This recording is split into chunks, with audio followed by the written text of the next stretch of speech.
নমস্কার বন্ধুরা, আমি সুমনা চলে এসেছি আজকে আমি আমার রেসিপি ঝুলি থেকে রেসিপি নিয়ে। আশা করি আপনারা সকলে ভালো আছেন, সুস্থ আছেন।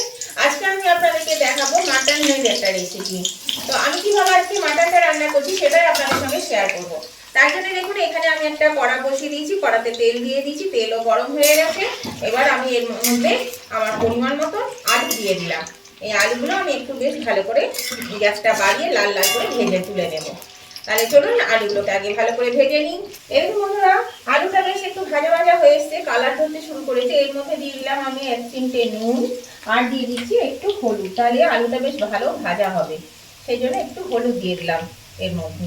দিয়ে এবার আমি এটা নেড়ে চেড়ে আবার ভেজে নেব, আর আলুর কালারটাও কিন্তু ভালো চলে আসবে। এরকম বন্ধুরা আলুটা ভাজা হয়ে গেছে, আমি তেল থেকে তুলে নিয়েছি।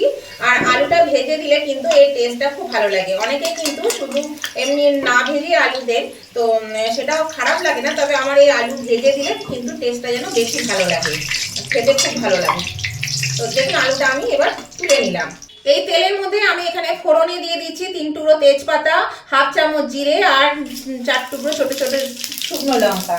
আর দিয়ে দেবো একটু গরম মশলা। এখানে নিয়েছি বড় এলাচ একটা, 4টে ছোট এলাচ, সামান্য দারচিনি, কয়েকটা লবঙ্গ, আর এখানে ওই তার ফুলের যেগুলো ইয়ে হয়ে যায়, তারা ফুলের পাপড়িগুলো ভেঙে গেছে সেটা দিয়ে দিয়েছি। তো এবার আমি এটা ভালো করে একটু নেড়ে নেব।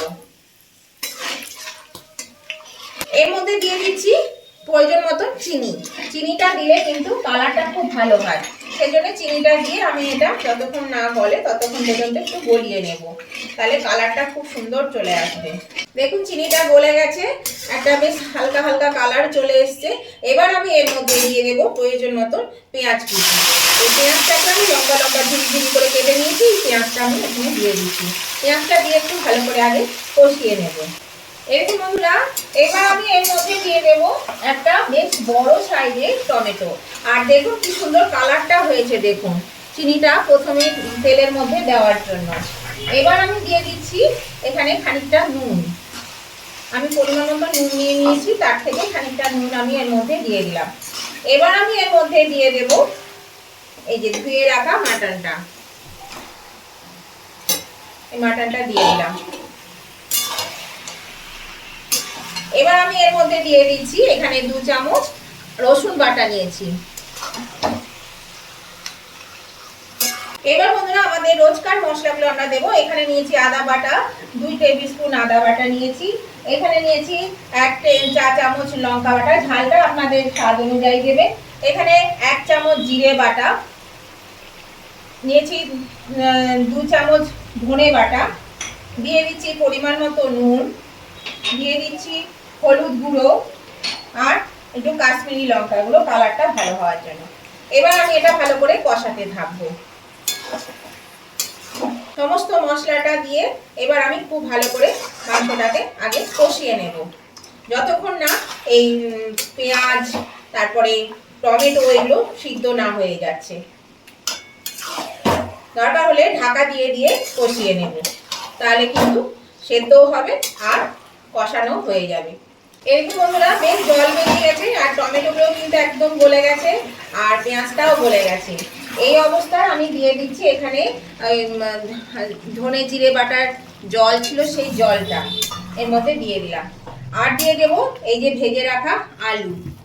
এর সঙ্গে ভেজে রাখা আলু দিয়ে আমি আবার কষাতে থাকবো, যতক্ষণ না এই ঝোলটা মানে জলটা মরে কাদা কাদা না হয়ে যায়, ততক্ষণ পর্যন্ত আমি কষাবো। তবে এখনো পর্যন্ত আমি ঢাকা দিইনি, এবার ঢাকা দিয়ে একটু করে কষিয়ে নেব।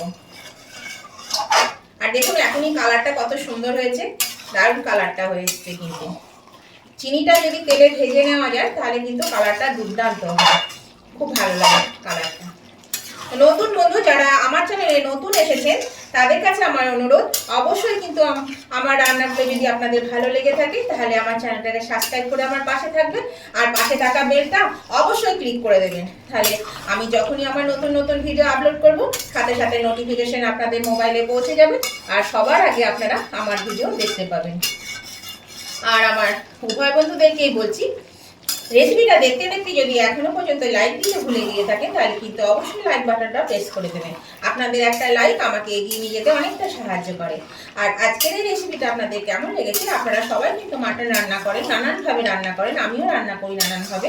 তো আজকে আমি যেভাবে রান্না করলাম সেটা আপনাদের কেমন লাগলো সেটা জানাতে অবশ্যই কিন্তু কমেন্ট করে দেবেন। আপনাদের একটা কমেন্ট আমাকে পরবর্তী রেসিপি বানাতে অনেকটা উৎসাহিত করে।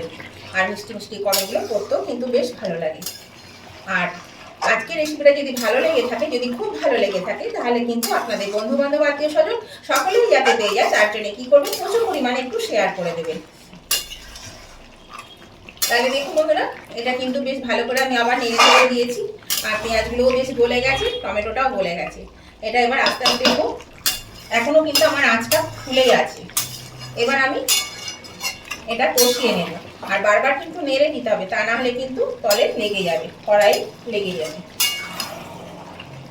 দেখুন বন্ধুরা, এটা কষানো হয়ে গেছে। দেখুন তেল ছেড়ে দিয়েছে আর খুব সুন্দর কালারটা এসেছে, দারুণ কালার এসেছে দেখুন। তো এটা আমি এবার কিন্তু প্রেসার কুকারে দেব, কারণ প্রেসার কুকারে না দিলে কিন্তু খাসির মাংস সিদ্ধ হতে অনেক সময় লাগে, অনেক গ্যাস পুড়বে। তো গ্যাস বাঁচানোর জন্য অবশ্যই কিন্তু কুকারে দিয়ে সিদ্ধ করে নেবেন। তো চলুন আমি এটা কুকারে ঢেলে দিই। এইরকম বন্ধুরা কুকারে আমি দিয়ে দিয়েছি। এর মধ্যে আমি দিয়ে দেব একটু জল। এখানে আমি জলটাকে ফুটিয়ে নিয়েছি ভালো করে। এই জলটা আমি পরিমাণ মতন দিয়ে দিচ্ছি। বেশি জল দেব না, আজকে ঝোল ঝোল করবো না, একটু মানে কষা টাইপের করবো, হালকা হালকা গ্রেভি থাকবে সেই রকম করবো। সেই জন্য জলটা বুঝে দেবেন, আপনারা যেমন খাবেন তেমনি কিন্তু দেবেন। এই দেখুন, এটা আমি ভালো করে নেড়ে দিলাম। এবার আমি এটা 4-5টা সিটি দিয়ে নামিয়ে নেব। তার জন্য আমি লাগিয়ে দিচ্ছি, লাগিয়ে আমি 4-5টা সিটি দিয়ে নিচ্ছি। গ্যাসটা কিন্তু ফুলে দিয়ে দিতে হবে। এই দেখুন বন্ধুরা, মাংসটা হয়ে গেছে। আমি প্রেসার কুকার থেকে কড়াতে ঢেলে দিয়েছি। আর এখানে ছোট চামচের 1 চামচ বাটার দিয়ে দিলাম। বাটারের গন্ধটা কিন্তু খুব ভালো লাগবে, সেই জন্যই বাটারটা আমি দিলাম। আর দিয়ে দিচ্ছি একটু ধনে পাতা কুচি। আর আমি এখানে গরম মশলা দিলাম না, গরম মশলা গোটা দিয়েছি, আমি অতটা রিচ খাবো না, সেই জন্য আর গরম মশলাটা দিলাম না। আপনারা যদি চান তাহলে দিতে পারেন, আপনারা খেলে অবশ্যই দেবেন, আর যদি না খান তাহলে দেবেন না, কারণ আমরা একটু রিচটা কমই খাই। তারপরে শীতকাল আরও বেশি কষ্ট। তো এটা আমি এবার একটু দেখুন ফুটতে শুরু করেছে। আর এরকম ঝোল রেখেছি, এটা তো মানে বেশ ভালোই সেদ্ধ হয়ে গেছে, আলু টালু সব সিদ্ধ হয়ে গেছে, আলু মাংস সব সিদ্ধ হয়ে গেছে। তো এবার এটা একটু ফুটিয়ে নিয়ে আমি এটা গ্যাসটা অফ করে দেবো। আমার কিন্তু রান্নাটা হয়ে গেছে। তো বন্ধুরা, আজকের রেসিপিটা যদি আপনাদের ভালো লেগে থাকে, নতুন বন্ধু যারা এখনো আমার চ্যানেলটা সাবস্ক্রাইব করেনি তারা কিন্তু সাবস্ক্রাইব করে আমার পাশে থাকবে। আর পাশে থাকা বেলটা অবশ্যই ক্লিক করে দেবে। আর আমার বই বন্ধুরা অবশ্যই কিন্তু লাইক শেয়ার কমেন্ট করতে ভুলবেন না, অবশ্যই লাইক শেয়ার কমেন্ট করে দেবেন। আমি আবার নতুন ধরনের রেসিপি নিয়ে আপনাদের কাছে চলে আসবো। আজকের মতন ভিডিওটা আমি এখানেই শেষ করছি। ততদিন আপনারা ভালো থাকুন, সুস্থ থাকুন। Tata, bye bye.